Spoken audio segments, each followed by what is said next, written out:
11 tanpa judul. Ada total 7 token. Wang Lin mendapat 2 dari Lisan, 1 dari Sekte Piao Miao, 1 dari Sekte He Huan, dan 1 dari Sekte Xuan Dao. Total, dia punya 5. Mengabaikan salah satu milik Korsek, masih ada satu lagi yang tersisa. Wang Lin merenung sejenak. Dia telah menemukan semua sekte di lembah Jueming, tetapi dia masih belum menemukan token terakhir. Tentu saja, itu tidak mengesampingkan fakta bahwa seseorang bisa saja menyembunyikannya di suatu tempat. Dia tidak akan repot-repot mencarinya. Bagaimanapun, dia sudah memiliki 5 dari 7 token, yang cukup untuk mengamankan tempatnya di medan pertempuran asing. Setelah dia berhenti bertanya-tanya tentang token itu, dia mulai memikirkan pertempuran dalam 2 bulan. Yang pertama adalah beras Xian. Dia sudah menemukan yang dia gunakan sebelumnya dan sekarang memiliki total 3 sekali lagi. Salah satunya adalah butiran tunggal sedangkan 2 lainnya adalah butiran supercharge dari penggabungan 2 yang normal. Setelah dengan hati-hati menyingkirkan ketiga butir itu, Wang Lin sedikit merenung dan mulai memeriksa tasnya. Dia telah membunuh beberapa orang baru-baru ini, jadi dia masih memiliki banyak hal yang harus diselesaikan. Setelah lama mencari, Wang Lin mengeluarkan manik bundar. Manik ini hanya berukuran 1/10 dari kepalan tangan. Sangat halus, tanpa desain apapun, dan ada beberapa retakan di sisinya. Setelah mengambil manik itu, dia tidak bisa membantu tetapi memikirkan pria aneh bernama Adai. Ini adalah hadiah pertama yang diberikan Adai padanya. Dia melihat manik itu saat matanya berbinar. Setelah waktu yang lama, mulutnya melengkung ke atas saat dia tersenyum dingin. Dia mengembalikan manik-manik itu ke dalam tasnya, menarik napas dalam-dalam, dan mengeluarkan lampu hijau. Pedang terbang hijau melayang di hadapannya, tidak bergerak. Wang Lin merasa semenjak energi spiritualnya berubah, ada sesuatu yang terus-menerus menghalangi kontrolnya atas pedang terbang. Tidak semudah dulu. Meskipun kekuatan pedang terbang telah meningkat pesat, pedang terbang yang tidak bisa dia kendalikan sepenuhnya bukanlah sesuatu yang dia izinkan.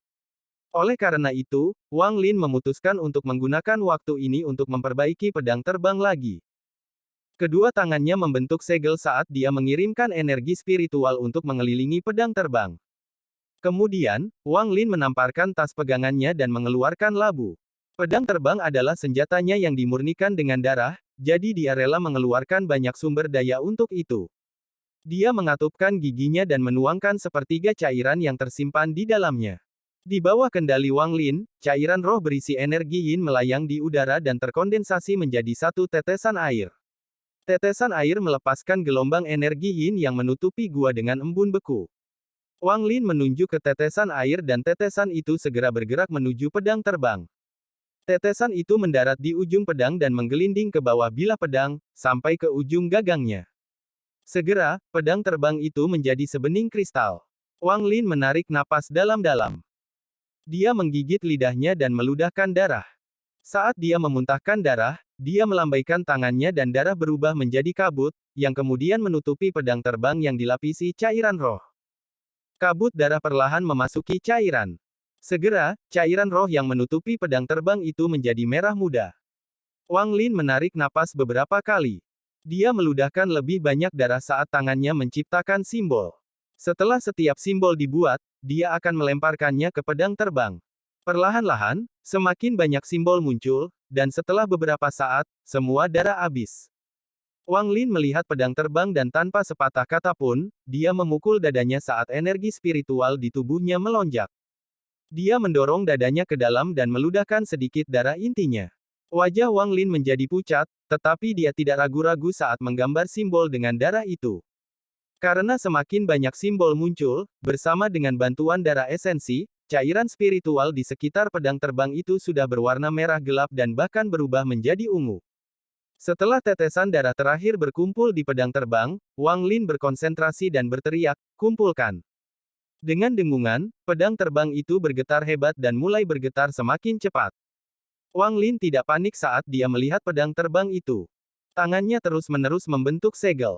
Tak lama setelah itu, energi spiritual yang mengelilingi pedang terbang mulai mendidih dan mengeluarkan asap putih seolah-olah sedang dipanggang. Karena semakin banyak asap putih muncul, jumlah cairan berkurang. Akhirnya, semua cairannya menghilang. Melihat pedang terbang itu, meski masih hijau, Ada urat merah di permukaannya dan itu hanya setengah dari ukuran aslinya. Yang paling mengejutkan Wang Lin adalah gagang pedang itu hampir sepenuhnya hilang. Sebelumnya, rasio pedang dan gagang pedang adalah 1:5, tapi sekarang perbandingannya pukul 1:15. Seseorang pada dasarnya bisa mengabaikan gagang pada saat ini. Apa yang Wang Lin tidak tahu adalah bahwa pedang terbang yang telah dimurnikan oleh darah ini perlahan berkembang. Setelah evolusi ini mencapai fase terakhir, pedang terbang akan mendapatkan properti Ji Realm dan menjadi sangat kuat. Wang Lin menguji pedang terbang itu dan menemukan bahwa pedang itu bergerak beberapa kali lebih cepat dari sebelumnya. Ketika dia menggunakan kekuatan penuhnya, itu sangat cepat sehingga dia tidak bisa melacaknya lagi dengan matanya. Menambah kemampuan teleportasi pedang terbang ini adalah keberadaan yang sangat menakutkan. Paling tidak, jika pembudidaya formasi inti tanpa harta defensif aktif dipukul oleh pedang, apakah mereka akan keluar hidup-hidup tidak pasti. Ini adalah kekuatan Ji Realm pada harta ajaib. Itu memungkinkan harta ajaib menembus batas-batasnya dan mencapai titik ekstrim. Tetapi ketika melawan seorang kultivator jiwa yang baru lahir, itu masih belum cukup. Bagaimanapun, Wang Lin hanya pada tahap pendirian yayasan. Bahkan dengan Ji Realm, dia terlalu lemah.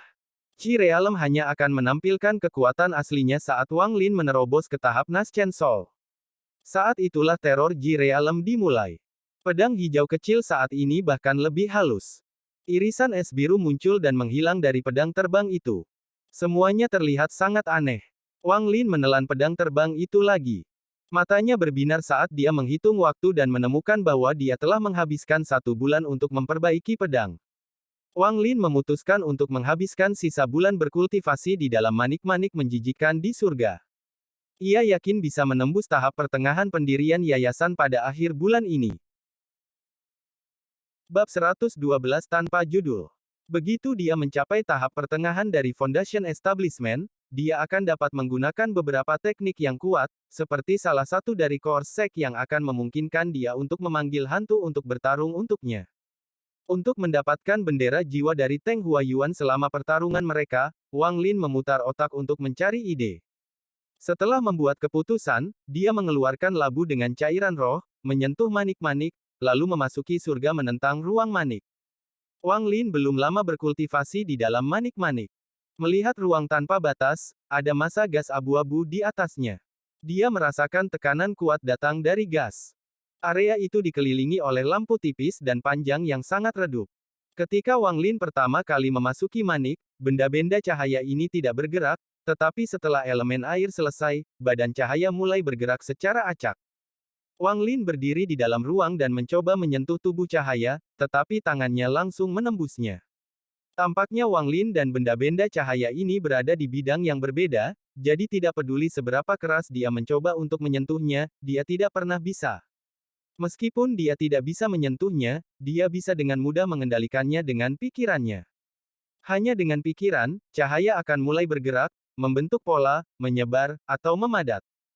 Selama Wang Lin memikirkannya, cahayanya akan bereaksi. Wang Lin telah menanyakan Si Tunan tentang lampu, tetapi bahkan Si Tunan tidak yakin apa yang sedang terjadi. Menurut Si Tunan, manik-manik penentang surga ini sangat aneh. Ruang ini hanyalah salah satu fungsinya. Selain manipulasi waktu, Si Tunan belum menemukan hal lain tentang manik itu. Si Tunan hanya tahu bahwa dengan identitasnya sebagai kultivator terkuat dari negara peringkat 6, tidak ada seorang pun di planet budidayanya yang berani mengacaukannya sebelum dia mendapatkan manik itu. Tetapi setelah manik itu menjadi miliknya, beberapa pembudidaya yang sangat kuat muncul dan mencoba membunuh Si Tunan. Mereka memaksanya menyerahkan tubuhnya dan bersembunyi di dalam surga yang menentang manik-manik hanya untuk melarikan diri dengan hidupnya. Si Tunan telah memberitahu Wang Lin sebelumnya bahwa berdasarkan analisisnya, orang-orang yang mengejarnya pasti bukan dari planetnya. Si Tunan sangat yakin karena pada saat dia mencapai tingkat kultivasi saat ini, dia mengenal semua ahli di planet ini, dan untuk seseorang yang disebut sebagai kultivator nomor 1 di planetnya, tingkat kultivasinya sangat tinggi. Sebagian besar orang yang menyerangnya memiliki tingkat kultivasi yang sama dengannya dan dia yakin hanya satu dari orang-orang itu yang telah melampauinya. Jika bukan karena fakta bahwa orang itu bertindak, Si Tunan tidak akan menyerahkan tubuhnya. Si Tunan punya banyak teman.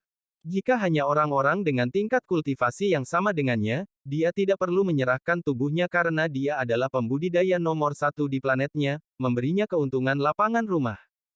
Ketika orang itu bertindak, si Tunan tahu bahwa tidak ada gunanya meminta orang datang dan membantu. Mereka akan mati satu persatu karena si Tuna tahu bahwa tingkat kultivasi orang itu tidak sama dengannya. Hati si Tunan membentuk jawaban. Orang itu pasti berasal dari negara budidaya peringkat 7. Berpikir tentang jawaban ini, manik yang menentang surga menjadi lebih misterius. Sesuatu yang bahkan akan diperjuangkan oleh negara kultivasi peringkat 7 pasti merupakan harta yang sangat berharga. Si Tunan memberitahu Wang Lin semua ini dan memperingatkannya berkali-kali untuk berhati-hati. Jika ada yang mengetahui tentang manik ini, maka keduanya pasti akan mati. Si Tunan menghitung bahwa jika orang itu benar-benar berasal dari negara budidaya peringkat 7, maka akan mudah bagi mereka untuk mengirim perintah pencarian ke negara peringkat 6. Karena itu, mereka harus sangat berhati-hati. Wang Lin memikirkan semua ini di dalam hatinya. Tetapi mengabaikan fakta bahwa manik-manik yang menentang surga ini mungkin memiliki fungsi lain, manipulasi waktu saja sudah cukup menantang surga. Bagi pembudidaya, tingkat kultivasi adalah kehidupan. Setiap kali seseorang mencapai tingkat kultivasi baru, rentang hidup mereka meningkat. Selain itu, jangan lupa tentang perasaan berada di atas semua orang setelah Anda berada di puncak. Harus dikatakan bahwa dalam dunia kultivasi, berkultivasi sangat penting. Apa yang fana dan kultivator kondensasi Qi ke kultivator pendirian yayasan. Meskipun mengatakan bahwa mereka bahkan tidak berada pada level yang sama dengan anjing dan babi agak jelek, seperti itulah dunia kultivasi.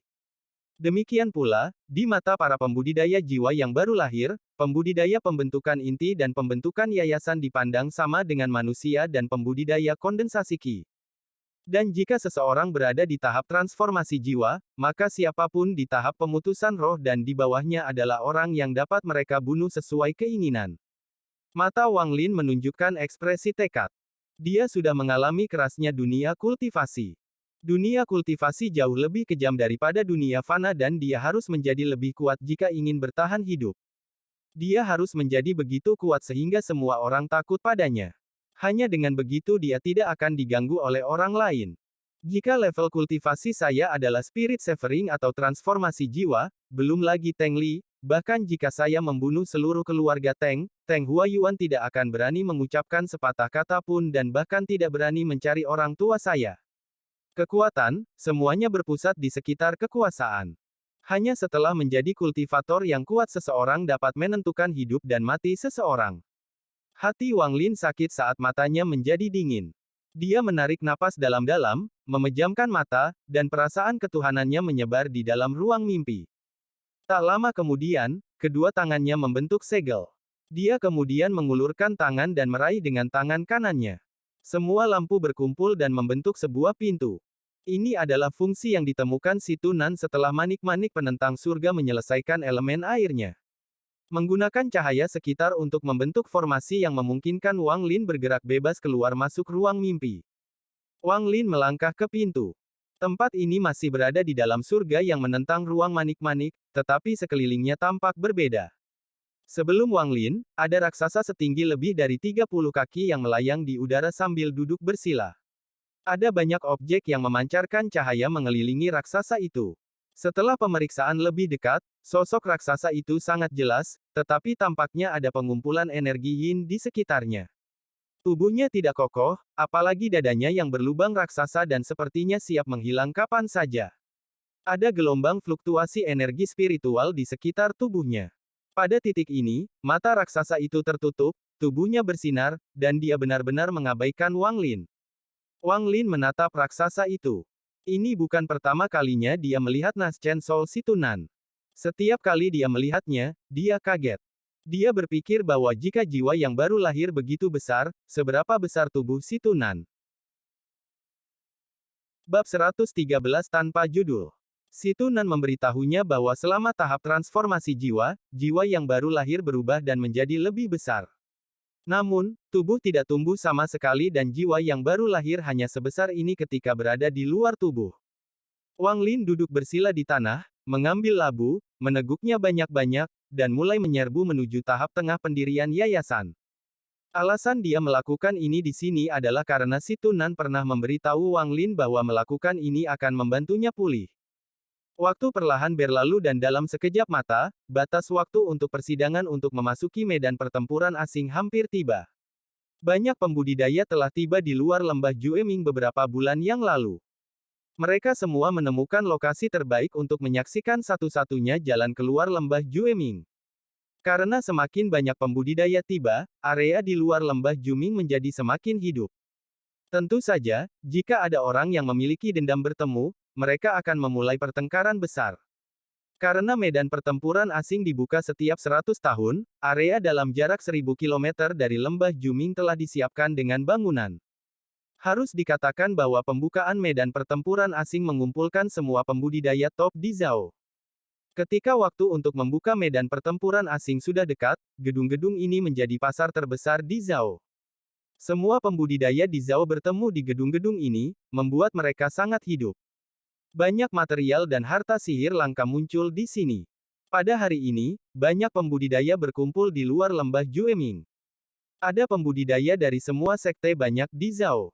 Selain sekte yang sangat besar, yang memiliki wilayah sendiri, semua orang berkumpul dalam kelompok. Orang-orang yang tersisa berasal dari keluarga yang sangat kecil, sekte kecil, atau pembudidaya mandiri. Keluarga kecil, sekte kecil, dan pembudidaya mandiri ini tidak memiliki hak untuk memasuki medan pertempuran asing.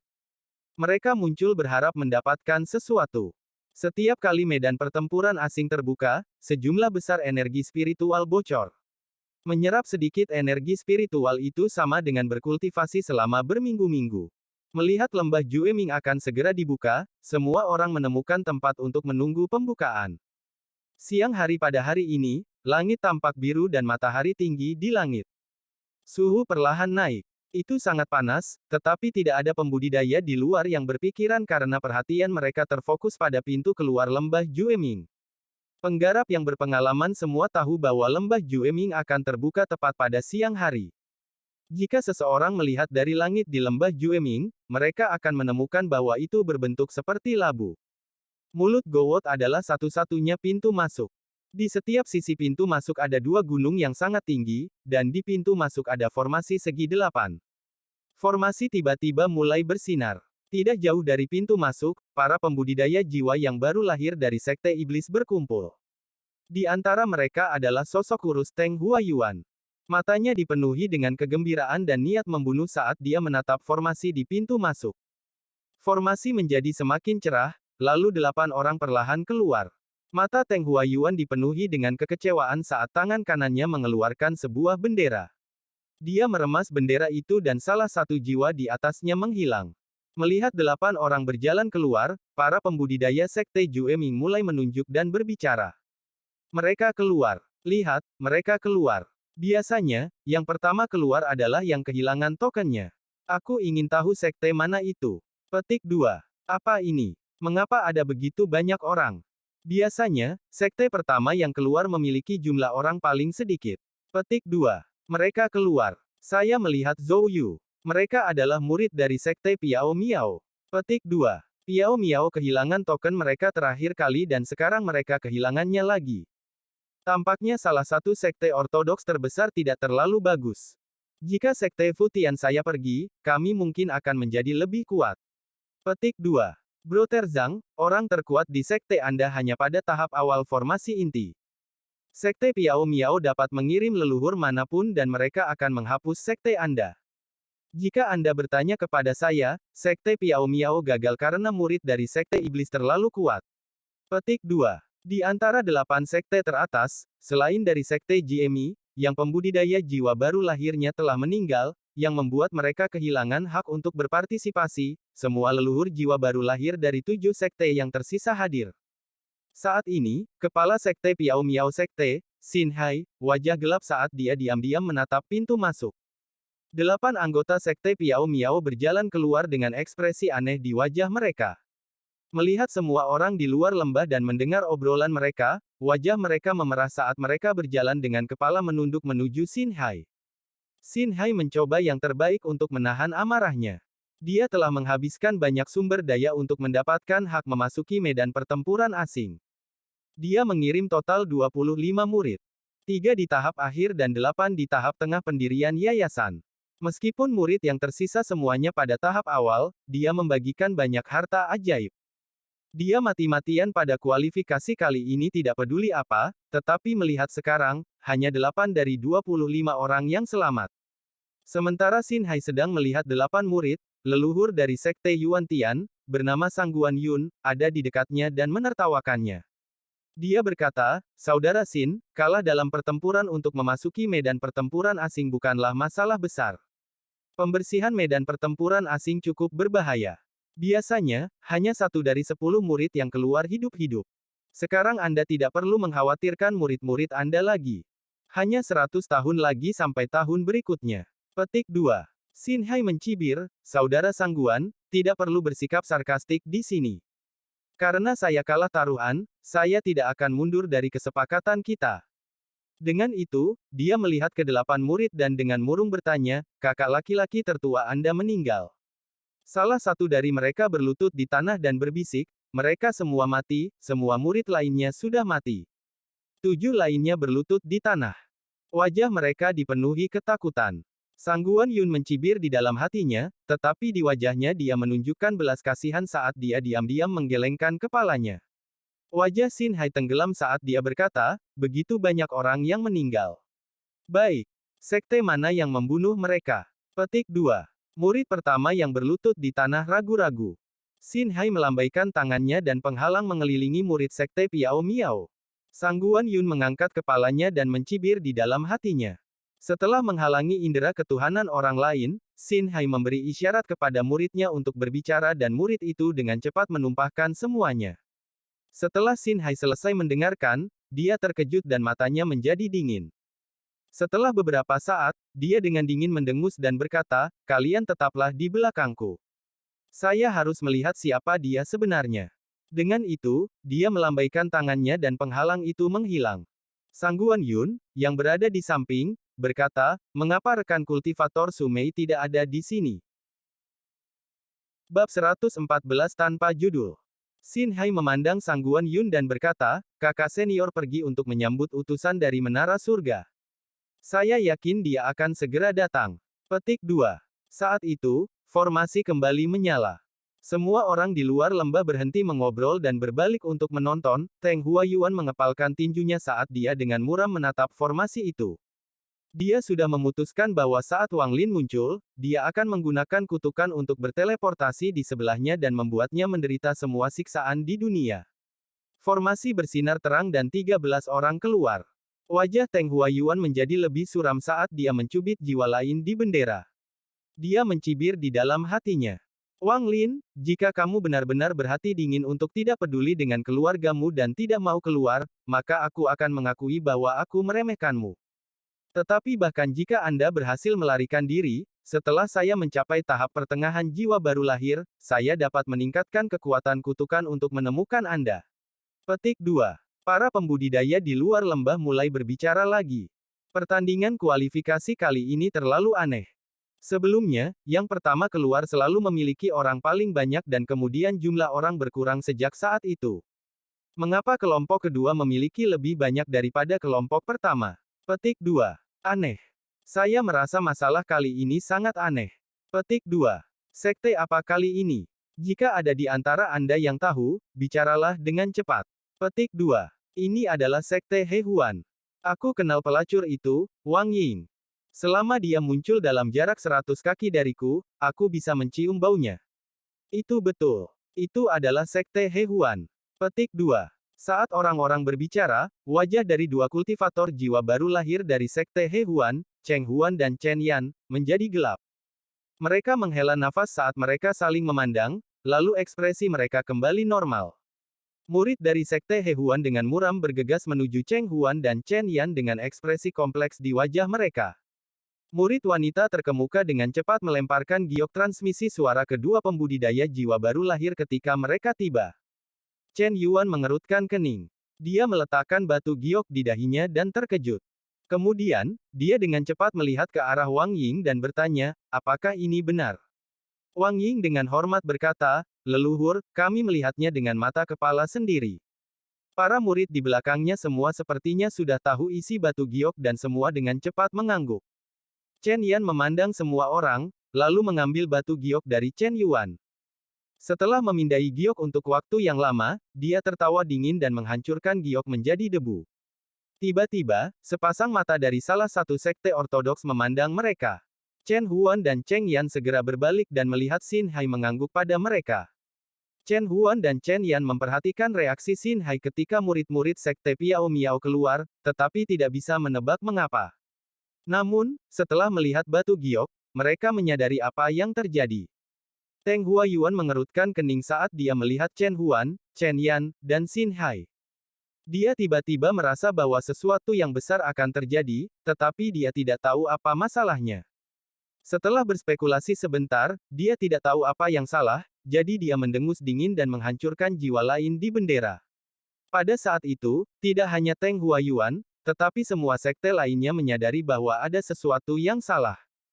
Mereka tidak tahu apa yang bisa dikatakan para murid untuk membuat wajah tiga kultivator jiwa baru lahir menjadi begitu gelap. Bahkan keluarga kecil, sekte kecil, dan pembudidaya mandiri menyadari ada sesuatu yang salah, jadi mereka semua berkumpul dan mulai berbicara. Tepat pada saat itu, langit tiba-tiba menjadi gelap dan lingkaran cahaya diam-diam muncul. Lingkaran cahaya melayang ke tengah langit, kemudian meluas hingga radius 10 meter. 4 orang keluar dari situ. Orang di depan gemuk seperti bola dengan senyum di wajahnya, tetapi saat dia muncul, semua pembudidaya jiwa yang baru lahir terbang ke udara dan dengan hormat berdiri di sisinya. Orang ini adalah utusan yang ditinggalkan di Zhao, Lin Yi. Li Yin tertawa dan berkata, semuanya, saya di sini untuk membantu utusan dari negara kultivasi yang lebih tinggi membuka gerbang ke medan pertempuran asing. Saya tidak akan mengacaukan hak Anda untuk masuk, jadi yakinlah. Petik 2. 3 orang di belakang Li Yin adalah Punanzi, kultivator berambut putih dari sekte Piao Miao, dan kultivator kurus dari sekte Tiandao. Ketiganya menemani Li Yin dan mendarat di tengah lapangan. Semua pembudidaya jiwa baru lahir lainnya dengan cepat mengikuti dan berdiri di sisi mereka. Xin Hai mengambil kesempatan untuk berdiri di samping lelaki tua berambut putih itu dan mengirimkan beberapa transmisi suara. Orang tua berambut putih ini adalah ahli nomor 1 dari sekte Piao Miao, Sue Mei. Setelah dia mendengar pesan Xin Hai, dia dengan tenang mengangguk. Formasi menyala lagi dan 5 orang keluar. Saat kelima orang itu muncul, gelombang energi dingin menyebar. Mata 5 itu merah. Mereka melihat sekeliling dan menemukan sudut untuk duduk. Dari sekte apa mereka? Semua orang segera mulai berbicara lagi. Setelah waktu yang lama, tidak ada yang bisa mengetahuinya, jadi semua orang mulai menebak dari sekte apa yang 5 ini berasal. Sue Mei, yang berdiri di samping Li Yin, tiba-tiba tertawa dan berkata, Tuan utusan, lihatlah murid-murid dari mayat sekte ini, penuh dengan permusuhan. Saya mendengar bahwa mayat sekte memiliki teknik rahasia yang memungkinkan murid mereka menyatu dengan boneka mayat mereka. Kurasa 5 itu yang disebut boneka manusia. Petik 2. Lin Yi mengangguk dan berkata, kelima memang boneka manusia. Pria kurus dari sekte Tiandao melihat sekeliling dan mengerutkan kening saat dia berkata, mengapa tidak ada rekan kultivator Ye di sini? Lin Yi menggelengkan kepalanya dan berkata, sekte mayat tidak mengikuti aturan menyimpan token di dalam lembah Jueming, jadi mereka didiskualifikasi. Bahkan jika dia tidak datang, itu tidak masalah. Dengan itu, dia dengan santai melihat kerumunan di barat laut dan diam-diam berpikir, sekte mayat, kali ini, beberapa orang lagi akan menyelesaikan kepemilikan dan memulihkan budidaya mereka. Berpikir tentang itu, Lin Yi tiba-tiba menoleh ke pembudidaya jiwa baru lahir lembah Wu Feng dan berkata, Wu Feng Valley juga tidak menyimpan token mereka dan didiskualifikasi, tetapi mereka memberikan token mereka kepada sekte lain, sehingga sekte itu diizinkan untuk memilikinya. 2 token karena tidak ada batasan jumlah token yang dapat Anda miliki. Petik 2. Kultivator jiwa baru lahir dari lembah Wu Feng adalah seorang pria tua berkulit hitam. Ekspresinya tidak berubah saat dia melihat Teng Huayuan. Teng Huayuan juga diam. Meskipun dia adalah seorang tetua tamu, dia masih membayar harga yang mahal untuk mendapatkan token itu. Formasi kembali menyala. Tiba-tiba, jantung Teng Huayuan berdebar kencang saat merasakan kutukan itu. Dia menatap formasi, menunggu Wang Lin muncul. Saat Wang Lin muncul, dia akan segera berteleportasi. Bab 115 tanpa judul. Formasi bersinar dan satu orang keluar. Teng Huayuan hendak berteleportasi ketika dia tiba-tiba berhenti.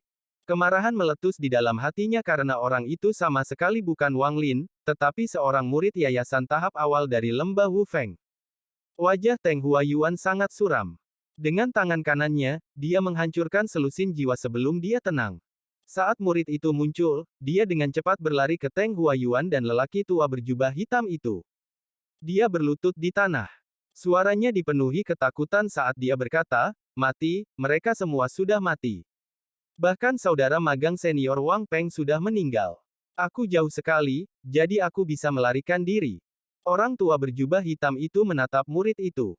Dia tiba-tiba memukul kepala murid itu dengan telapak tangannya dan berkata, "Jika mereka mati, kamu seharusnya tidak menjadi satu-satunya yang hidup." Dengan itu, kepala muridnya hancur seperti semangka. Angin sepoi-sepoi bertiup dan bau darah menyebar. Semua keluarga kecil dan sekte menjadi diam ketika mereka melihat ke arah lelaki tua itu. Tidak ada lagi yang berani membicarakan tentang lembah Wu Feng. Tiba-tiba, sekeliling menjadi sunyi saat formasi mulai bersinar lagi. Kali ini, banyak sekali orang yang keluar. Mereka berjalan keluar satu demi satu, dan Teng Huayuan menyadari bahwa mereka adalah murid dari Sekte Suandao, tetapi dia masih memandang mereka dengan hati-hati. Tiba-tiba, ekspresi Teng Huayuan berubah. Wajahnya dipenuhi dengan niat membunuh. Tubuhnya tiba-tiba bergerak dan menghilang. Dia muncul kembali di samping murid Sekte Suandao dan berkata, "Kamu akhirnya keluar." Dengan itu, tangannya meraih kepala seorang pemuda yang baru saja keluar. Mata pemuda itu berkedip dingin. Saat tangan Teng Huayuan mengulurkan tangan, pemuda itu menghilang dan muncul kembali di udara saat beberapa orang berseru. "Itu dia. Dialah yang membunuh saudara magang senior." Petik 2. Dia mencuri token kita. Leluhur, itu dia. Petik 2. Aku juga melihatnya membunuh semua orang dari lembah Wu Feng. Semua murid yang keluar dari lembah menjadi sangat bersemangat dan mulai berteriak. Di dalam lembah, mereka semua takut pada Wang Lin dan telah menderita selama lebih dari 3 bulan karena dia, tetapi sekarang setelah orang tua mereka semua ada di sini, mereka menjadi berani. Teng Huayuan tidak berpikir bahwa Wang Lin bisa berteleportasi dan terkejut. Itu sebabnya Wang Lin lolos. Wajahnya muram saat dia berteriak, "Wang Lin, aku ingin melihat kemana kamu bisa lari." Tepat pada saat itu, teriakan datang dari Sekte Hehuan. Semua token yang ada di dalam lembah ada di tangannya. Dia memiliki setidaknya 5 token. Petik 2. Saat kata-kata itu keluar, semua kultivator yang hadir mulai berbicara saat mereka melihat pemuda itu. Bahkan Lin Yi menjadi tertarik ketika dia melihat pemuda itu. Dia mengungkapkan ekspresi terkejut saat dia terkekeh dan diam-diam menggelengkan kepalanya. Teng Huayuan berteriak, "Rekan-rekan kultivator, orang ini membunuh cicit saya, jadi kami memiliki dendam pribadi. Hari ini, aku akan membunuhnya dan aku tidak akan mengambil satupun item di tubuhnya, tapi jika ada yang berani menghalangiku, maka jangan salahkan aku karena menjadikanmu musuhku." Petik 2. Lin Yi tiba-tiba tertawa. "Oke, tidak ada pembudidaya Zhao yang berani menghalangi. Saya ingin melihat apakah Anda, Teng Huayuan, berani membunuhnya." Petik 2. Saat kata-kata Lin Yi keluar, semua orang tercengang. Meskipun tidak nyaman untuk membicarakannya, setiap orang memiliki tebakan sendiri tentang arti kata-kata itu. Teng Huayuan tidak berani sombong di depan Lin Yi, tetapi dia tidak bisa menahan cemberut karena dia tidak dapat memahami arti kata-kata Lin Yi. Mata Punanzi berbinar saat dia melihat pemuda di udara dengan ekspresi aneh. Semakin dia melihat pemuda itu, semakin akrab pemuda itu, tetapi setelah memikirkannya untuk waktu yang lama, dia tidak bisa memikirkan siapa itu dan menjadi sangat bingung. Dia berpikir bahwa tidak peduli bagaimana dia memandang pemuda ini, dia hanya di tahap pendirian yayasan, jadi mengapa Teng Huayuan tidak berani bertindak? Tidak hanya dia, tetapi semua pembudidaya jiwa yang baru lahir sangat bingung. Tepat pada saat itu, mata pemuda di udara menjadi dingin. Dia sama sekali tidak takut pada orang-orang yang hadir saat dia mengangkat kepalanya dan aura yang sangat besar jatuh dari langit. Seolah-olah langit runtuh. Rambut dan pakaian pemuda itu bergerak tanpa angin saat serpihan energi spiritual keluar dari tubuhnya. Semua pembudidaya sekitarnya, terutama para ahli dari sekte teratas, terkejut. Bahkan Teng Huayuan, yang hendak berteleportasi, tiba-tiba berhenti. Di mata mereka, tingkat kultivasi pemuda telah meningkat dengan cepat. Ini adalah sesuatu yang belum pernah mereka lihat sebelumnya dalam hidup mereka.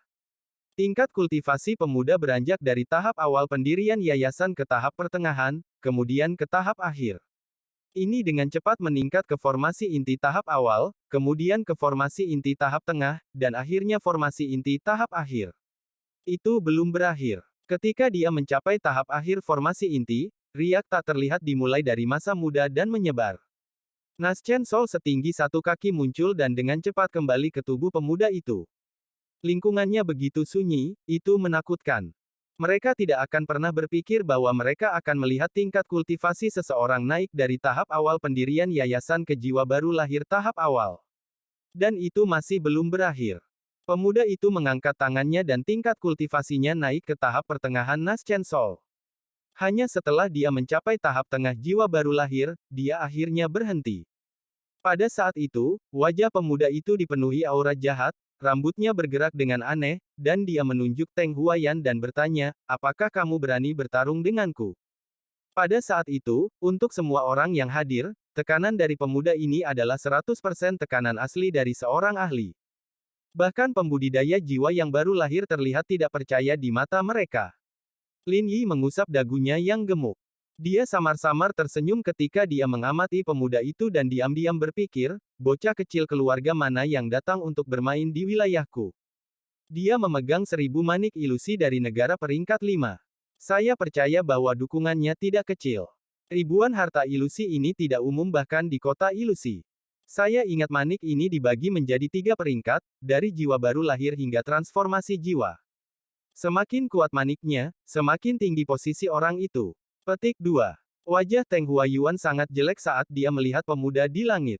Dia tiba-tiba mengerti arti kata-kata Lin Yi. Setelah dia ragu-ragu sebentar, dia dengan dingin mendengus dan berkata, Wang Lin, aku tidak percaya bahwa kamu berada di tahap Naschen Sol. Bagaimana Anda bisa memasuki lembah Jueming? Jika Anda berada di bawah tahap pemutusan roh, tidak mungkin untuk masuk. Bab 116 tanpa judul. Teng Huayuan tidak segera bertindak karena dia sangat gelisah. Dalam hatinya, dia tidak percaya bahwa Wang Lin bisa mencapai tahap pertengahan jiwa baru lahir sama sekali, tetapi adegan di depannya mengatakan sebaliknya. Apakah itu aura Wang Lin, energi spiritual, atau perasaan ilahi, mereka semua berada di tahap jiwa baru lahir. Menambahkan fakta bahwa dia baru saja berteleportasi, Wang Lin benar-benar berada di tahap Naschen Sol.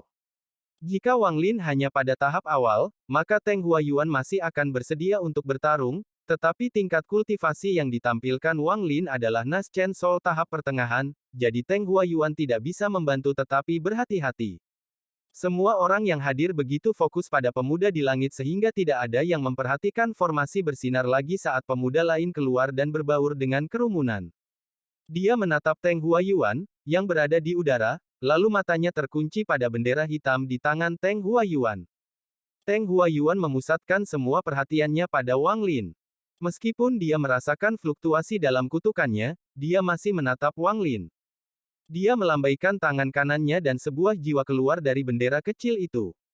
Dia mengutuk jiwa dengan senyum dingin dan meletakkan kembali bendera itu ke dalam tasnya. Saat itu, langit menjadi gelap dan tekanan dari 3 bulan lalu muncul kembali. Seluruh langit tertutup awan gelap. Segera setelah itu, sepasang tangan raksasa keluar dari awan dan mendorongnya terpisah. Kepala raksasa muncul. Raksasa ini sama dengan 3 bulan lalu. Ketika dia muncul, hal pertama yang dia perhatikan adalah pemuda di udara. Dia mengungkapkan ekspresi aneh, tapi dia bergumam sedikit pada dirinya sendiri, lalu mengabaikan pemuda itu. Dia berteriak ke arah pembudidaya Zhao, 3 bulan telah berlalu. Jalan ke medan pertempuran asing akan terbuka. Petik 2. Dengan itu, dia menembakkan 2 pancaran cahaya hitam dari matanya. Kedua berkas cahaya itu saling terkait dan membentuk lingkaran raksasa di udara. Saat lingkaran itu muncul, langit sepertinya telah kehilangan semua cahaya. Lingkaran itu sepertinya menyedot semua cahaya di sekitarnya dan menjadi satu-satunya sumber cahaya di langit. Raksasa itu melambaikan tangannya dan melempar batu.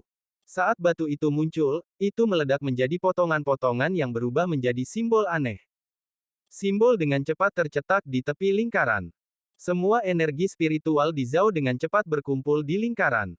Energi spiritual untuk pertama kalinya menjadi terlihat saat kabut tebal energi spiritual berkumpul untuk diserap oleh lingkaran. Saat lingkaran menyerap energi spiritual, simbol pada lingkaran menjadi lebih cerah.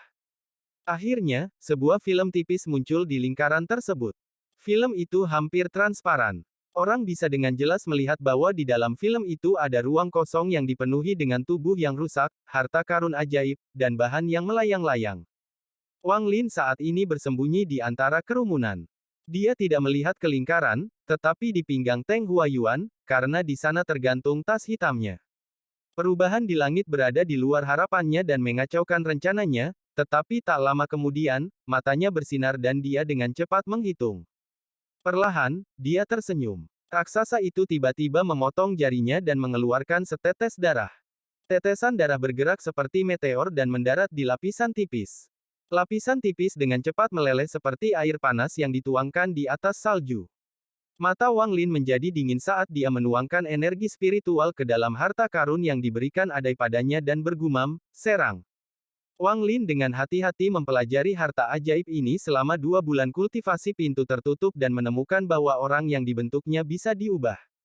Setelah menyerap kekuatan spiritualnya, bahkan berhasil mengambil sepotong kutukan. Pemuda di langit dengan cepat melambaikan tangannya dan naga ungu keluar dari tubuhnya. Seolah-olah tubuhnya telah berubah menjadi naga ungu raksasa. Naga itu meraung dan mengeluarkan gelombang suara raksasa. Ekspresi Teng Huayuan tiba-tiba berubah drastis. Dia sekarang yakin bahwa Wang Lin memang berada di tahap pertengahan jiwa baru lahir. Tidak mungkin Wang Lin mengeluarkan aura yang begitu kuat. Tubuh naga itu bergerak dan melesat ke arah Teng Huayuan seperti kilat. Naga itu menunjukkan giginya dan bau darah di mulutnya menghantam Teng Huayuan. Teng Huayuan dengan cepat mundur saat dia menggigit ujung lidahnya dan meludahkan darah.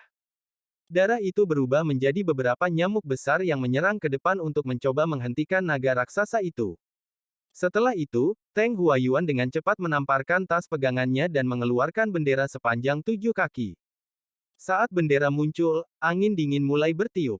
Ribuan wajah muncul di bendera.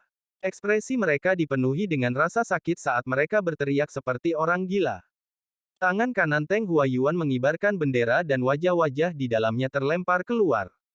Satu demi satu, kepala tanpa tubuh menyerbu ke arah naga raksasa, mata mereka dipenuhi dengan permohonan kematian. Lin Yi menggosok dagunya saat dia melihat bendera dan menggelengkan kepalanya. Bendera jiwa ini tidak cukup. Dengan hanya 30.000 jiwa, itu bahkan belum mencapai tingkat penyelesaian pertama. Petik 2. Punan Zi mendengarnya dan mengangguk. Apa yang Tuan Utusan katakan itu benar. Dulu ketika saya berada di medan pertempuran asing, saya melihat bendera jiwa dengan lebih dari 1 juta jiwa.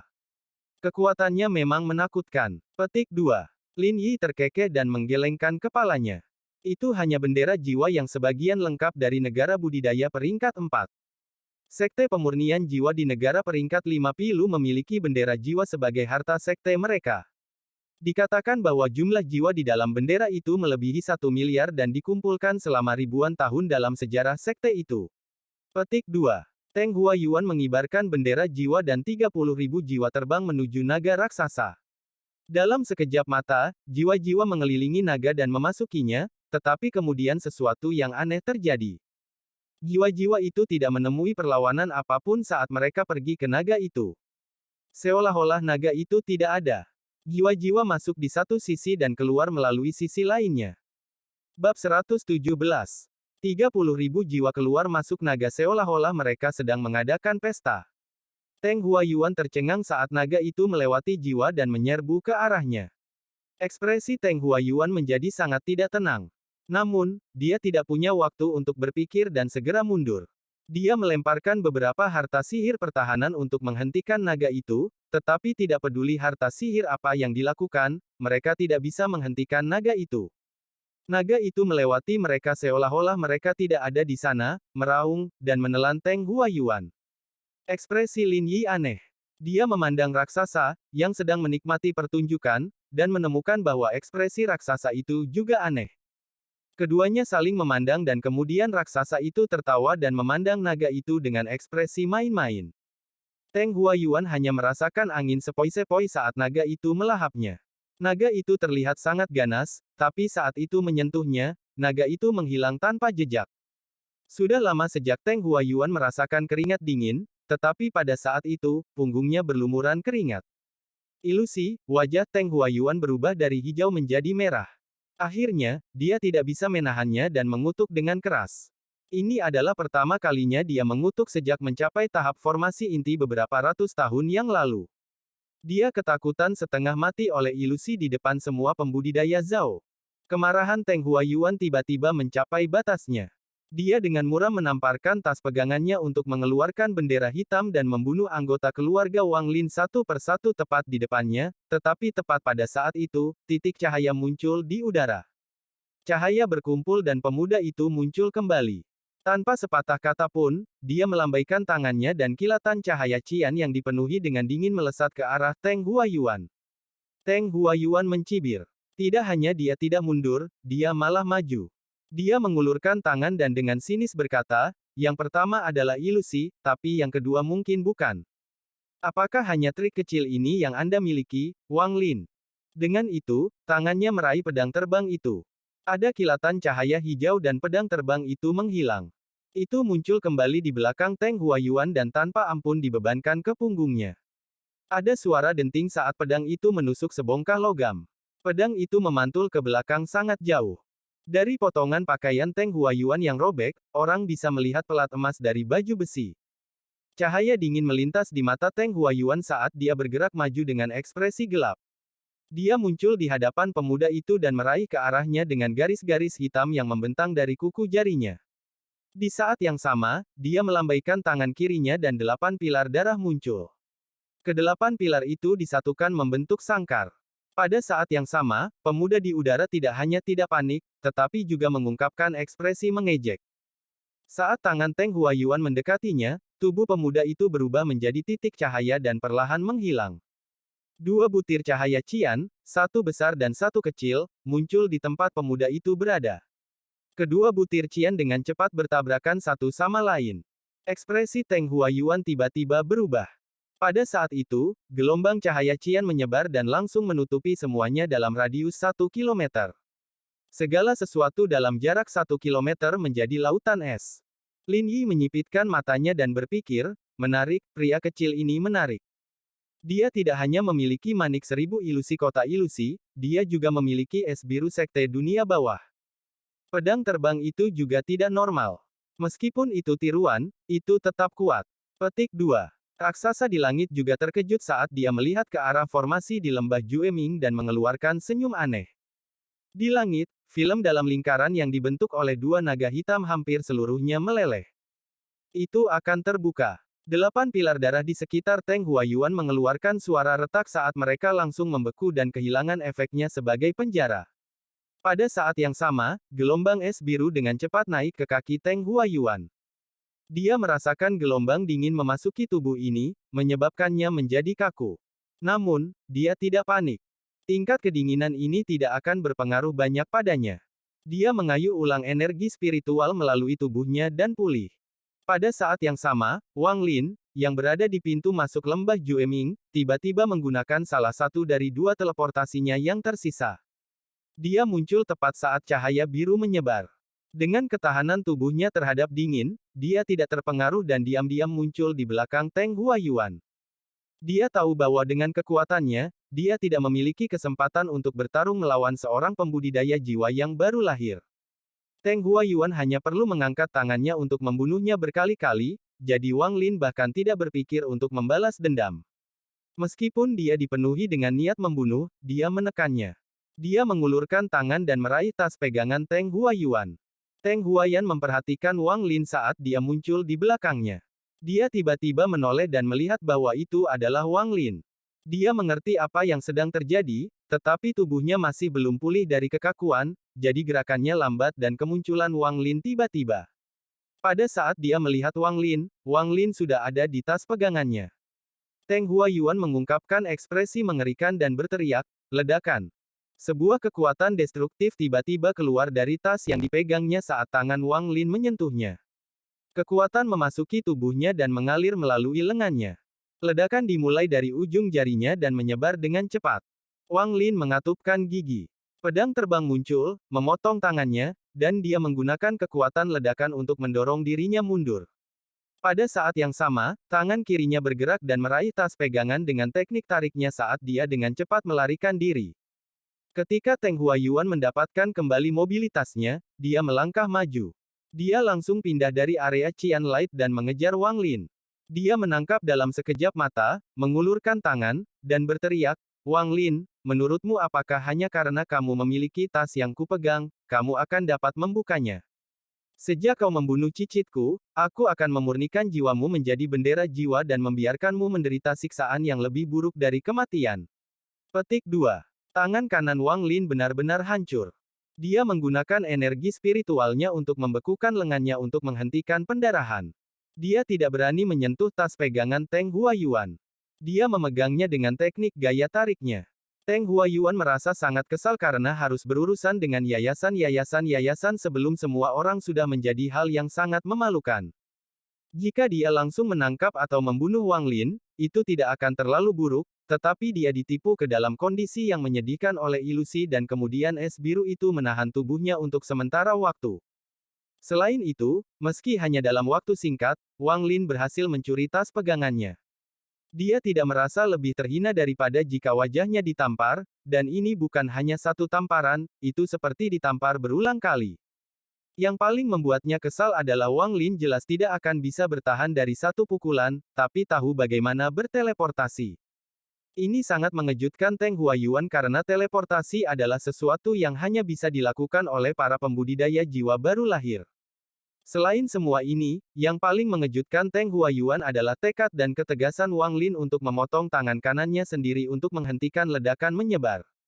Pada titik ini, Teng Huayuan tidak bisa membantu tetapi memuji Wang Lin, tetapi pujian itu dengan cepat tenggelam oleh kebencian. Wang Lin yang lebih tegas, semakin Teng Huayuan ingin membunuhnya. Wang Lin, kamu tidak bisa menyalahkan siapapun karena membunuh cicitku, tapi kamu bisa yakin. Setelah aku membunuhmu, aku akan menghabisi orang tua Jimo, yang mengirim Teng Li mengejarmu, dan murid-muridnya untuk menemanimu di neraka. Teng Huayuan mencibir di dalam hatinya dan melambaikan tangannya. Tiba-tiba, angin dingin mulai bertiup. 30.000 jiwa keluar dan menyerang Wang Lin. Untuk mencegah Wang Lin menggunakan teleportasi lagi, Teng Huayuan memukul dadanya sendiri dan jiwa yang baru lahir muncul di atas kepalanya. Dengan raungan, jiwa yang baru lahir menyusut drastis. Bola darah keluar dari mulut Nas Chen Sol. Saat bola darah muncul, itu mulai mengembang sampai menyelimuti area tersebut. Karena efek kutukan, saat darah mengepung daerah tersebut, Wang Lin menemukan bahwa tubuhnya langsung tidak bisa bergerak. Dia akan berteleportasi sampai dia melihat lurus ke depan dan melihat sesuatu yang membuat tubuhnya bergetar. Dia menatap jiwa-jiwa yang datang padanya dan menangis dua aliran darah. Jiwa yang dia lihat memiliki ekspresi yang penuh dengan rasa sakit dan salah satunya adalah ayahnya. Teng Huayuan memperhatikan ekspresi Wang Lin. Dia tiba-tiba memutuskan untuk tidak terburu-buru. Dia tertawa menakutkan. Apakah kamu melihatnya? Apakah Anda benar-benar berpikir saya akan menempatkan jiwa seluruh keluarga Anda hanya dalam satu bendera jiwa? Wang Lin, kamu terlalu angkatan laut. Dengan itu, dia menunjuk dengan tangannya dan 30.000 jiwa berhenti. Kemudian, jiwa ayah Wang Lin terpisah dari kelompok dan menyerang Wang Lin. Wang Lin mengertakkan giginya saat aliran darah keluar dari mulutnya. Dia menyaksikan jiwa ayahnya memasuki tubuhnya. Sambil menahan rasa sakit yang luar biasa, dia mulai tertawa dengan sedih. Tawanya menjadi semakin keras saat dia batuk beberapa suap darah. Dia mengangkat kepalanya dan berteriak, jadi ini adalah dunia kultivasi. Baik, baik. Dia membanting dahinya dan meludahkan energi spiritual Yin. Dia dengan hati-hati membungkusnya di sekitar jiwa ayahnya dengan cara yang tidak akan membekukannya. Teng Huayuan memperhatikan Wang Lin dan tiba-tiba merasakan hawa dingin di hatinya, tetapi tidak lama kemudian, dia merasa agak lucu bahwa dia akan takut pada seorang pembudidaya yayasan. Namun, dia tidak bisa menghentikan rasa dingin di hatinya yang semakin kuat. Dia melambaikan tangannya lagi dan jiwa lain keluar dari kelompok 30.000 jiwa. Kali ini, Ibu Wang Lin. Tubuh Wang Lin bergetar saat dia melepaskan tas pegangan yang dia pegang dengan teknik gaya tariknya. Tas itu sekarang tidak berguna baginya. Kenangan masa kecilnya, sebelum dia memasuki Sekte Heng Yue, membanjiri pikirannya. Wang Lin, lihat betapa berbelas kasihannya aku, membiarkanmu bersatu kembali dengan orang tuamu. Saat Teng Huayuan berbicara, dia menunjuk dengan jarinya dan jiwa ibu Wang Lin memasuki tubuh Wang Lin. Rasa sakit di tubuhnya tidak seberapa dibandingkan dengan rasa sakit yang dia rasakan di dalam hatinya. Wang Lin bisa merasakan jantungnya berdarah. Dia dengan dingin menatap Teng Huayuan saat dia sekali lagi menggunakan energi spiritual Yin untuk membekukan dan menjaga jiwa ibunya. Teng Huayuan tersenyum menakutkan dan berkata, "Oke, biarkan game ini berakhir. Saya tahu Anda ingin menggunakan terowongan ke medan pertempuran asing untuk melarikan diri. Kamu bisa menyerah pada ide itu." Petik 2. Dengan itu, dia mengulurkan tangan dan tas pegangan Wang Lin terbang ke tangan Teng Huayuan. Dia menghancurkan tas pegangan, menghancurkan semua yang ada di dalamnya bersama dengan tokennya. Pada saat yang sama, 30.000 jiwa dibebankan ke Wang Lin dan mulai melahap daging dan energi spiritualnya. Wajah manusia yang tak terhitung jumlahnya muncul di bawah kulitnya. Bahkan ada yang menyerang jiwa orang tua Wang Lin, yang dikelilingi oleh es Wang Lin, tetapi Wang Lin menggunakan tubuhnya untuk melindungi mereka. Tak lama setelah itu, tangan kiri Wang Lin dimakan dengan kecepatan yang terlihat di hadapannya. Setelah itu adalah kedua kakinya. Sepanjang waktu ini, Wang Lin tidak mengeluarkan suara saat dia menatap dingin ke Teng Huayuan. Hal ini menyebabkan rasa dingin di hati Teng Huayuan menjadi semakin kuat. Raksasa di langit menatap Wang Lin dan dengan bersemangat berpikir, aura permusuhan. Ini aura permusuhan. Petik 2. Saat 30.000 jiwa mengamuk melalui dirinya, tubuhnya perlahan menghilang. Teng Huayuan mengungkapkan ekspresi serius saat dia bergumam pada dirinya sendiri, "Li Er, kakek buyutmu membalas dendam untukmu. Awas, ini belum berakhir. Setelah tubuhnya hancur, aku akan mengambil jiwanya." Wang Lin tertawa sedih. Dia tidak bisa merasakan sakit di tubuhnya. Dia mengambil kesempatan itu selagi dia masih bisa bernafas untuk menggunakan teknik ketertarikannya untuk membungkus es yang berisi jiwa orang tuanya dan memindahkan mereka ke dadanya. Ini adalah satu-satunya hal yang bisa dia lakukan. Bahkan jika dia mati, dia ingin mati bersama orang tuanya. Dia tidak menyesal keluar dari lembah Jueming. Dia tahu bahwa jika dia bersembunyi, dia hanya akan bisa melarikan diri untuk sementara, tetapi bahkan jika ada secercah harapan, dia tidak akan menyerah. Keluar memberinya secercah harapan untuk mencuri kembali jiwa orang tuanya. Jika dia tetap di dalam, dia bahkan tidak akan memiliki sepotong kecil itu. Tubuhnya terkunci di dalam penjara darah ini. Dia sudah mencoba untuk berteleportasi, tetapi ternyata dia tidak bisa. Saat ini, hanya ada kebencian di hati Wang Lin. Ayah, ibu, Taizu tidak berbakti. Jika ada kehidupan lain setelah ini, kuharap aku bukan anakmu karena aku tidak layak, tanpaku, kalian tidak akan menderita. Wang Lin menangis darah sambil menutup matanya. Saat itu, suara kuno datang dari dada Wang Lin. Tak lama kemudian, tubuh Wang Lin meledak. 30.000 jiwa melarikan diri dari tubuh Wang Lin dengan panik saat seberkas cahaya menangkap jiwa orang tua Wang Lin, menerobos penjara darah, dan memasuki medan pertempuran asing. Film yang lebih dari 80 hingga 90% meleleh tiba-tiba runtuh di bawah dampak sinar cahaya. Ekspresi raksasa dan Lin Yi tiba-tiba berubah ketika mereka melihat sinar cahaya itu.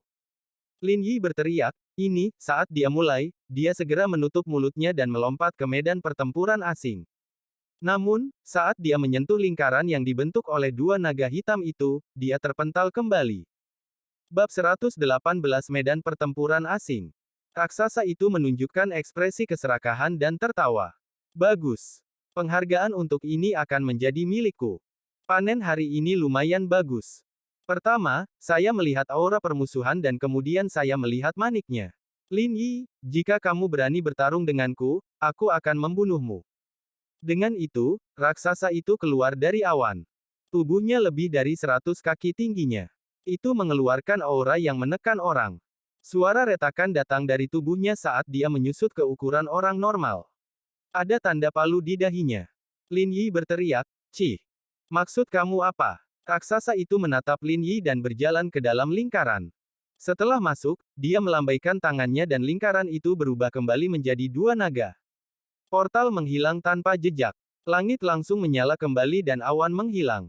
Ekspresi Lin Yi sangat jelek saat dia dengan dingin menatap Teng Huayuan yang masih tercengang.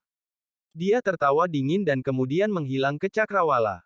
Setiap pembudidaya di luar lembah Jueming ingat pemuda yang berani bertarung dengan pembudidaya jiwa baru lahir. Kultivator pendirian yayasan bernama Wang Lin terukir di hati semua orang. Hak Zhao untuk memasuki medan pertempuran asing dengan kejam dicabut. Tidak masalah jika ada token yang tersisa karena pembawa pesan tuan yang datang untuk membuka terowongan sudah pergi untuk mengejar sesuatu. Mengapa dia masih mengingat sesuatu yang kecil seperti ini? Lin Yi dipenuhi dengan amarah saat dia melihat barang yang dicari oleh serikat kultivasi diambil di depan matanya. Perasaan ini membuatnya ingin batuk darah. Terutama ketika dia memikirkan tentang bagaimana manik-manik itu selalu ada di Zhao dan bagaimana dia adalah pengawas Zhao. Jika ini sampai keluar, itu akan sangat memalukan. Wajah Teng Huayuan cemberut karena dia tidak tahu apakah Wang Lin sudah meninggal atau belum. Dia percaya Wang Lin sudah mati, tetapi dia tidak bisa menyingkirkan perasaan teror di dalam hatinya. Orang-orang di luar lembah Jueming berangsur-angsur pergi dan kisah Wang Lin menyebar bersama mereka. Akhirnya, setiap pembudidaya di Zhao tahu tentang Wang Lin. Unanzi membawa para murid kembali ke Sekte Suandao. Ada seorang murid perempuan di belakangnya. Itu Liu Mei. Dia melihat segalanya dan merasakan kepahitan di hatinya. Dia tidak tahu mengapa, tapi dia memiliki sedikit rasa sayang pada Wang Lin. Sepotong kasih sayang ini tidak hanya tidak hilang seiring waktu, tetapi akan muncul kembali di hatinya di tengah malam. Wang Zuo dan Wang Hao juga mengetahui tentang apa yang terjadi di luar lembah Jueming. Kebencian yang mereka miliki terhadap Wang Lin karena kehancuran yang dia bawa berangsur-angsur menghilang. Keduanya tahu bahwa mereka tidak punya nyali untuk melawan pembudidaya jiwa baru lahir. Tapi ini tidak berarti mereka berdua menyerah untuk membalas dendam. Wang Zuo dan Wang Hao bersiap untuk membunuh Teng Huayuan. Itu adalah tujuan seumur hidup mereka. Setelah Punanzi kembali, dia mengetahui tentang tragedi keluarga Wang. Atas permintaan Liu Mei, dia menerima Wang Hao sebagai muridnya. Liu Mei tahu bahwa ini adalah satu-satunya hal yang bisa dia lakukan untuk membantu Wang Lin, bahkan jika dia tidak akan pernah mengetahuinya. Teng Huayuan kembali ke kota keluarga Teng dengan perasaan teror dan pergi ke budidaya pintu tertutup. Dia bersumpah bahwa dia tidak akan keluar sampai dia mencapai tahap akhir jiwa baru lahir. Seluruh negara Zhao sepertinya tiba-tiba menjadi tenang. Medan pertempuran asing dipenuhi dengan celah di angkasa dan angin baja. Pada saat ini, ada ribuan orang dari puluhan negara budidaya peringkat 3 di sini untuk membersihkan medan pertempuran. Pembudidaya tingkat tertinggi di sini berada pada tahap akhir pendirian yayasan. Dengan level kultivasi ini, mereka hampir tidak bisa mengambil langkah tanpa berada dalam bahaya, jadi bagaimana mereka bisa menyelesaikan tugas membersihkan medan pertempuran? Faktanya, ketika mereka memasuki medan pertempuran asing, tuan utusan yang membuka terowongan memberi mereka masing-masing sepotong batu giok. Giok ini melindungi mereka dari angin baja dan akan memindahkan mereka kembali ke negara mereka sendiri setelah 50 tahun. Tapi melawan celah spasial misterius yang bisa muncul di mana saja, giok ini tidak berdaya. Medan pertempuran asing masih sangat berbahaya bagi para pembudidaya yayasan pembentukan ini, tetapi jika mereka berhati-hati dan beruntung, mereka masih bisa bertahan hidup. Secara umum, tingkat kelangsungan hidup medan pertempuran asing adalah 30%. Meski tidak tinggi, mengingat semua material dan harta sihir yang bisa mereka temukan saat membersihkan, tidak terlalu buruk. Bagaimanapun, kultivasi adalah hal yang menantang surga, jadi semakin tinggi risikonya, semakin baik hadiahnya. Dan siapapun yang kembali dengan selamat dari medan pertempuran asing akan memiliki status yang lebih tinggi dalam sekte tersebut. Tingkat kultivasi mereka juga akan lebih tinggi karena berkultivasi di medan pertempuran asing jauh lebih cepat daripada di sekte mereka. Bagaimanapun, medan pertempuran asing memiliki energi spiritual yang sangat padat. Bahaya terus-menerus selama bertahun-tahun memaksa tingkat kultivasi mereka meningkat pesat. Pada dasarnya setiap pembersihan selesai akan ada orang yang berhasil membentuk intinya. Inilah mengapa begitu banyak penggarap pendirian yayasan mempertaruhkan nyawa untuk datang ke sini. Pada saat ini, di medan pertempuran asing, di sudut timur Laut 67, ada seorang pemuda berpakaian putih menggali tubuh dengan pisau. Jika seseorang melihat lebih dekat, orang ini sedang memotong celah pelindung tubuh di tubuh. Dia jelas ingin mendapatkan pelindung tubuh. Pelindung tubuh sudah rusak berat dan tertutup bekas luka bakar. Bagian dada dari armor telah hancur total, menampakkan luka seukuran kepalan tangan. Selain itu, di tubuh raksasa itu, ada gambar palu yang sangat samar. Jika seseorang tidak melihat lebih dekat, mereka tidak akan melihatnya sama sekali. Nama pemuda ini adalah Mai Liang. Dia adalah seorang kultivator kuil dewa perang di negara Hoven. Dia sudah berada di medan pertempuran asing selama lebih dari 30 tahun, jadi dia sangat berpengalaman. Perlu ada sedikit penjelasan di sini. Di medan pertempuran asing, seseorang tidak menua, tetapi ketika mereka pergi, mereka akan dengan cepat menua tahun-tahun mereka di dalam. Saat dia menggali, ekspresinya tiba-tiba berubah dan dia segera berbaring. Saat itu, seberkas cahaya hitam melesat dan melewatinya. Pemuda itu tertegun. Dia berpikir bahwa dia telah melihat manik dalam sinar cahaya hitam, jadi dia menyerah pada baju besi itu dan mengejar cahaya itu. Dia telah berada di sini selama 30 tahun, tetapi selain dari teman-temannya, dia belum pernah melihat orang lain secara langsung. Namun, dia telah melihat beberapa harta ajaib yang bisa terbang dengan sendirinya. Meskipun tidak ada yang berhasil mendapatkannya, Mai Liang telah mendengar tentang mereka. Harta karun ajaib ini dengan kesadaran mereka sendiri sangat kuat. Mai Liang menggunakan kecepatan tercepatnya untuk mengejar manik-manik itu. Semakin dia dikejar, dia semakin bersemangat, terutama karena daerah ini agak terpencil. Dalam setahun terakhir dia berada di sini, dia belum bertemu dengan rekan lain. Berpikir tentang itu, jantungnya mulai berdetak lebih cepat dan dia diam-diam berpikir, keberuntungan saya akhirnya tiba. Jika saya bisa mendapatkan harta karun itu dan kembali ke sekte, maka saudari magang junior akan mengagumi saya. Kemudian, saya akan memberikan harta ini kepada kepala sekte dan meminta dia menjadikan adik magang junior membentuk pasangan kultivasi dengan saya. Bukankah itu luar biasa? Petik 2. Mai Liang menggunakan setiap ons kekuatannya untuk mengejar manik-manik dengan fantasi itu di benaknya. Tapi manik itu terlalu jauh. Mai Liang tidak mengejar terlalu jauh sebelum jaraknya bertambah. Mai Liang mengatupkan giginya dan mengeluarkan sesuatu dari tasnya. Item ini adalah pesawat ulang-alik. Warnanya merah dan melepaskan panas. Ini adalah panen terbesar yang dia miliki saat membersihkan medan pertempuran asing. Dia biasanya tidak berani mengeluarkannya karena dia takut itu akan dicuri. Namun, sekarang, harta karun itu akan segera hilang. Dia tidak mau repot-repot merahasiakannya, jadi dia mengeluarkan kok dan melemparkannya ke depan. Pesawat ulang-alik itu langsung tumbuh beberapa kali lipat dari ukuran normalnya dan dengan dengungan, maju ke depan dengan kecepatan yang sangat cepat. Mai Liang menempel pada kok sejak itu tumbuh. Dia hanya bisa merasakan angin menghantam tubuhnya seperti pukulan. Butuh waktu lama sebelum dia akhirnya bisa membuka matanya dan melihat bahwa dia sudah menutup cukup jarak antara dia dan manik itu. Dipenuhi dengan kegembiraan, Mai Liang berpegangan pada kok dan mengejar manik-manik itu. Waktu berlalu dengan cepat.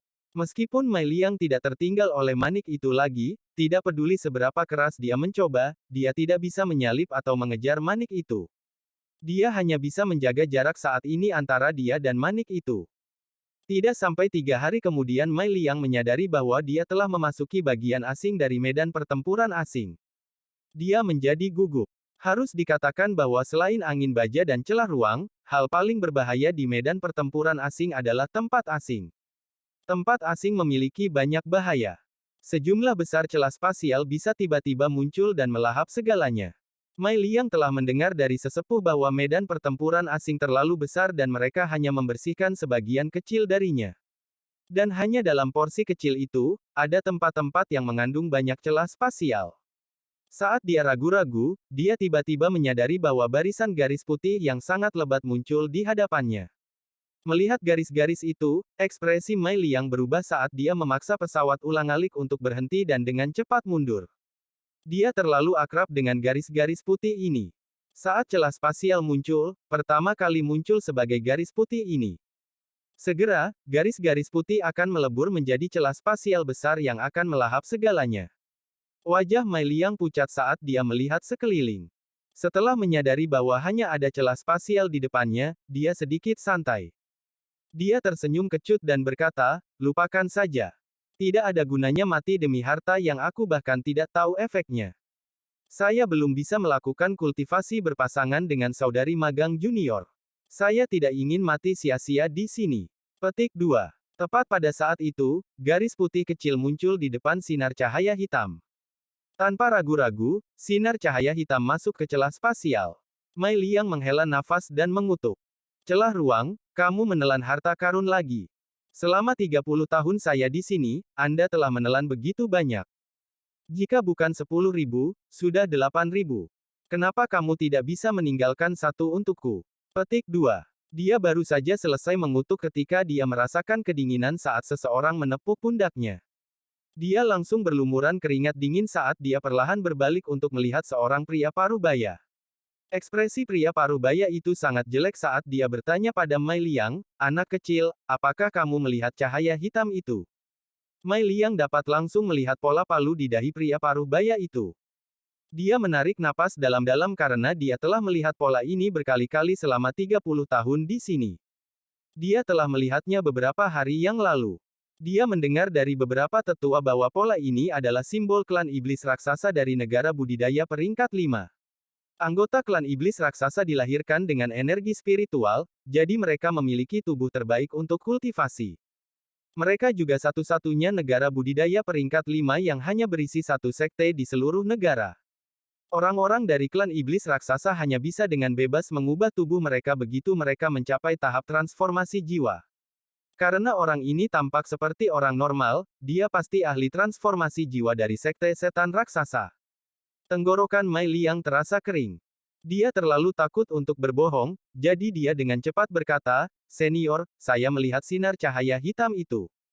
Itu pergi ke sana dan ditelan oleh celah spasial." Petik 2. Pria parubaya adalah orang yang mengejar Wang Lin dari Zhao. Dia mengejarnya secepat mungkin, tapi semakin dia mengejarnya, dia menjadi semakin terkejut. Kecepatan manik itu sama dengan kecepatannya. Ia bahkan mampu menghindari semua intersepsi. Bukan hanya itu, tetapi kecepatan manik-manik itu secara bertahap menjadi lebih cepat hingga bisa kehilangannya. Selain semua itu, masih ada celah spasial. Meskipun dia tidak takut dengan celah spasial, akan sangat menyebalkan jika dia terjebak di dalamnya. Dengan tahap awal budidaya transformasi jiwa, dia hanya bisa mencegah dirinya dari tersedot masuk, dia tidak bisa bergerak seperti yang dia inginkan. Dengan terhalangnya celah spasial, kecepatannya menjadi lebih lambat. Bahkan dengan teleportasi, dia hanya bisa mencegah dirinya tertinggal. Dalam perjalanan, dia menemukan Mei Liang. Dia terkejut menemukan bahwa Mei Liang dapat melakukan perjalanan lebih cepat darinya berkat pesawat ulang-alik itu. Setelah mendengar cerita Mei Liang, wajahnya cemberut dan dia sangat marah.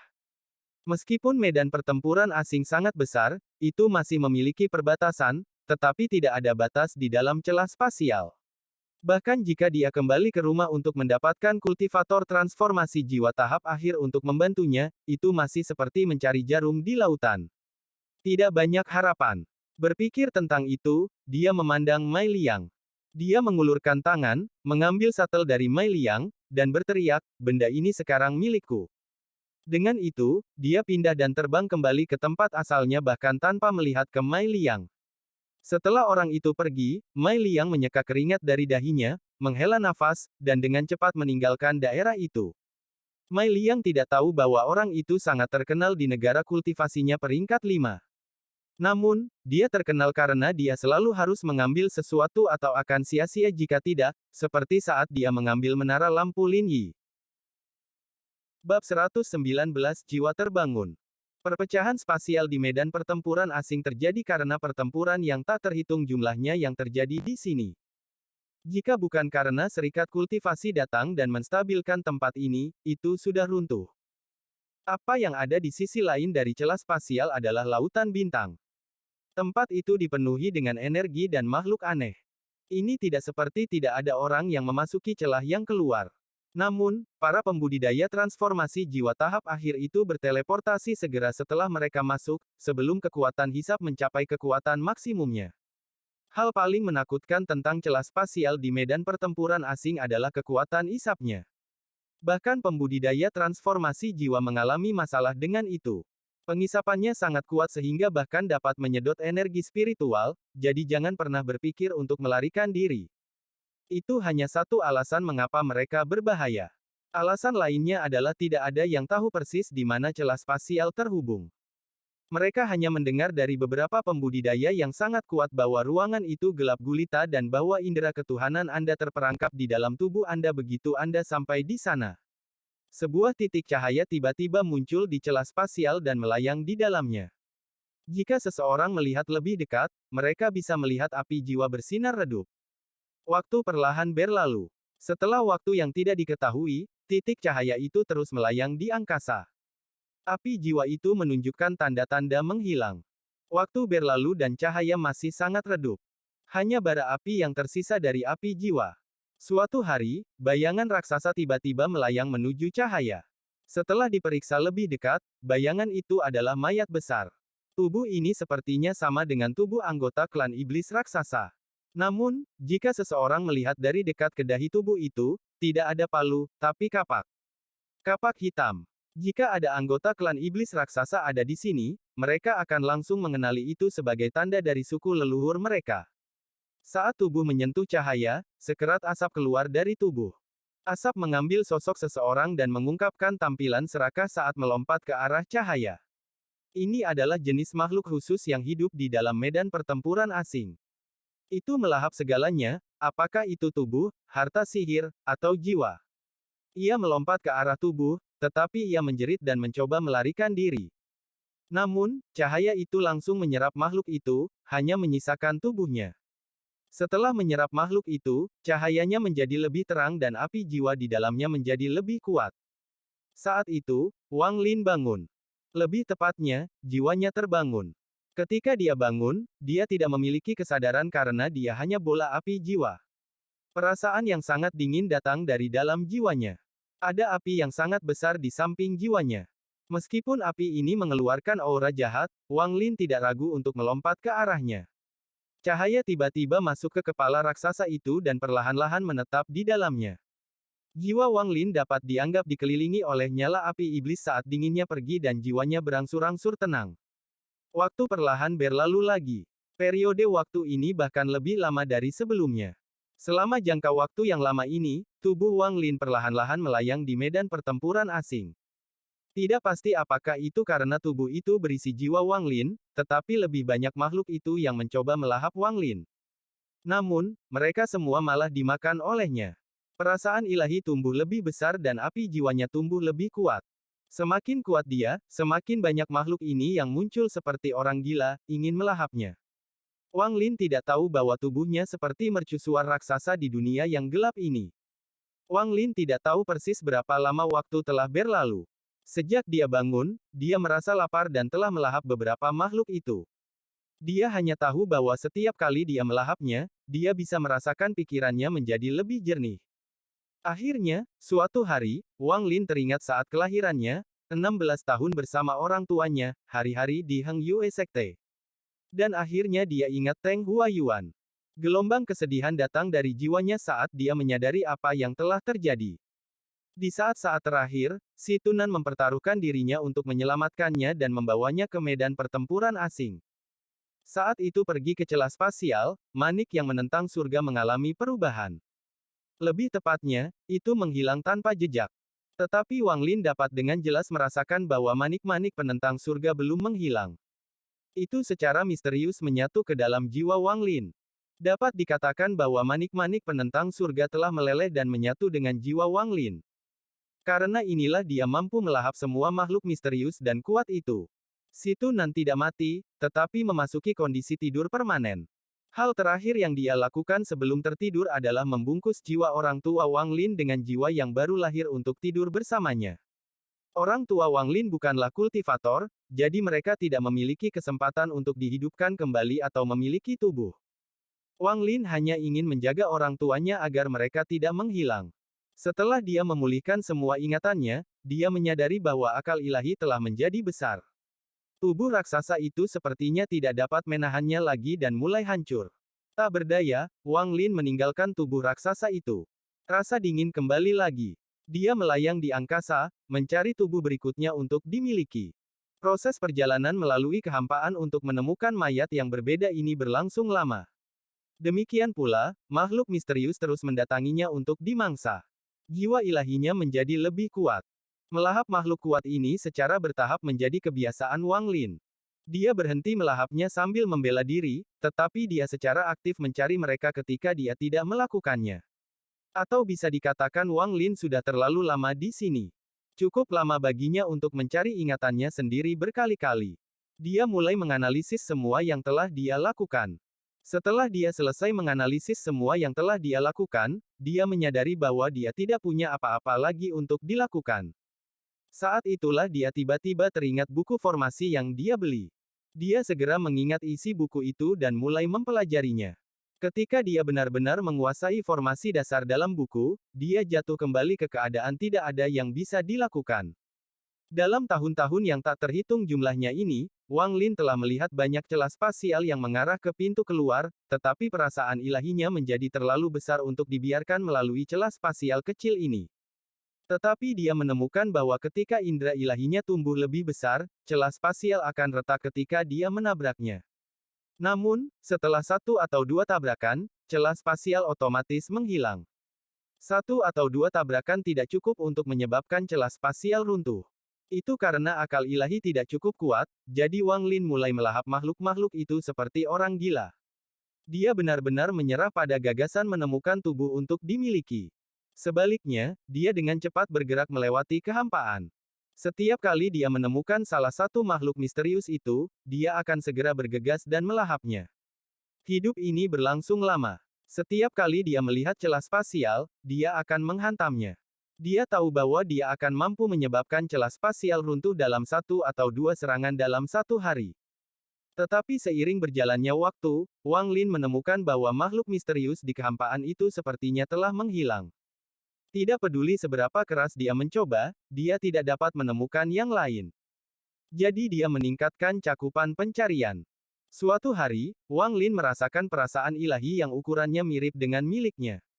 Ini adalah pertama kalinya Wang Lin menemukan jiwa ilahi sekuat miliknya. Suara kabur memasuki jiwa Wang Lin.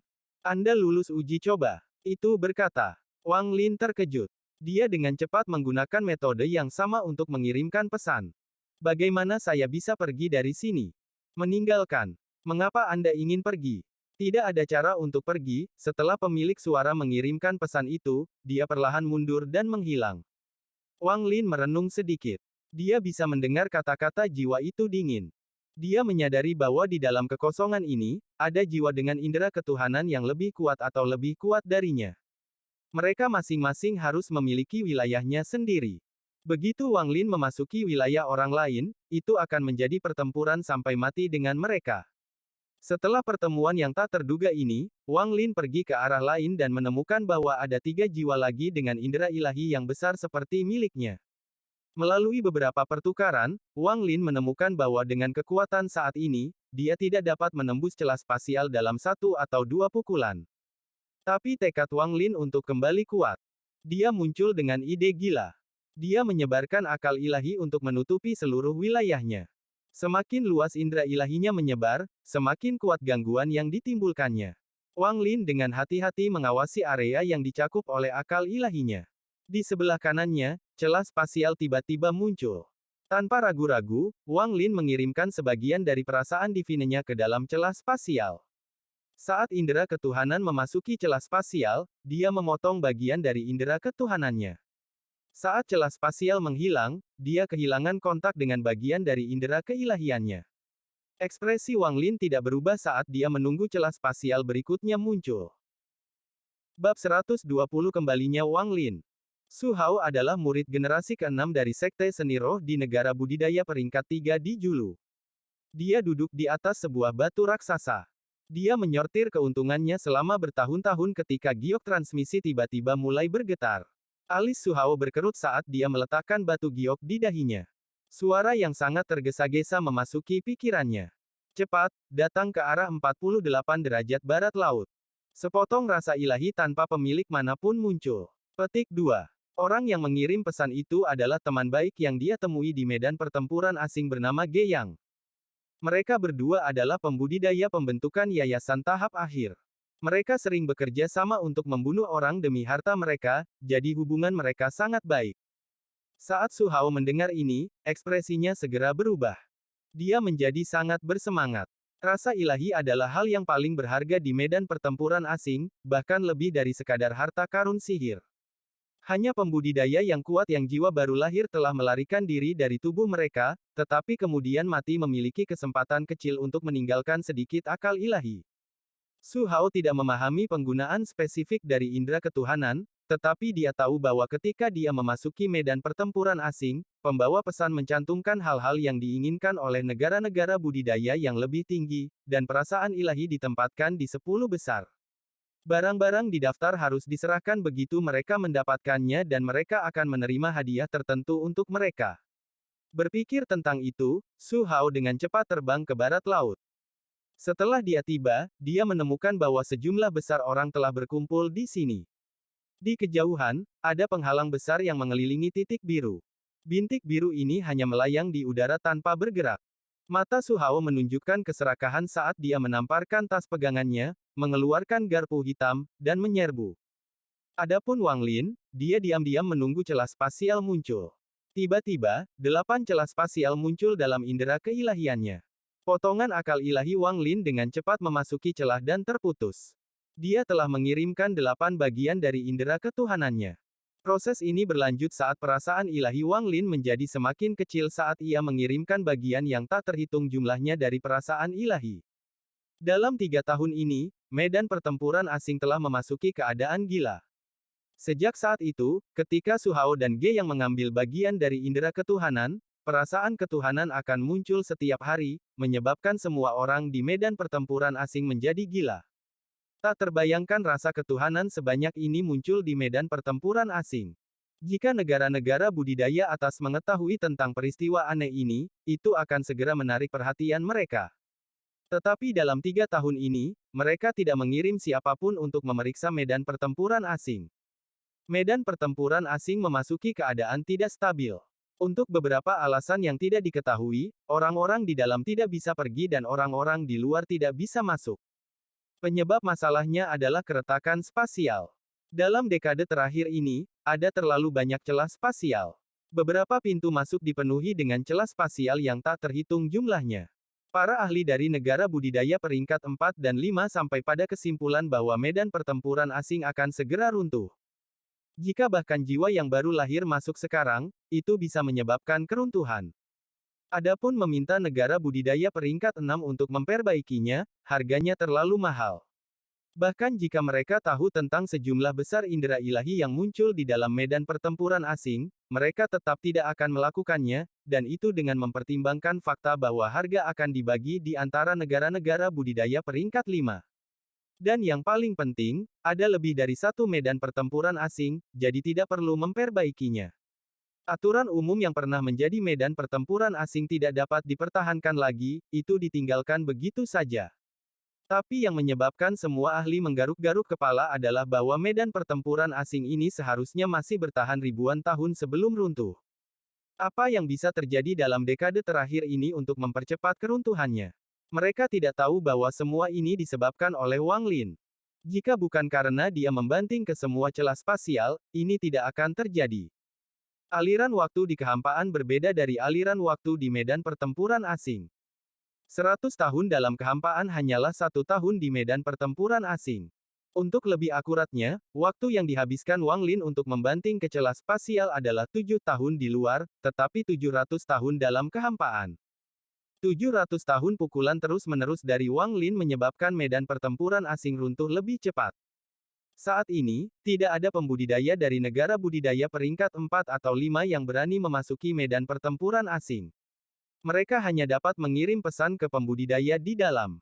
Mereka mengatakan kepada mereka untuk membatalkan pembersihan, bekerja sama untuk mengumpulkan semua perasaan ilahi, dan pergi melalui transfer array. Wang Lin telah lupa waktu karena jiwanya menjadi semakin kecil. Saat ini, dia tidak lagi harus memotong akal ilahinya. Dia sedang menunggu celah besar.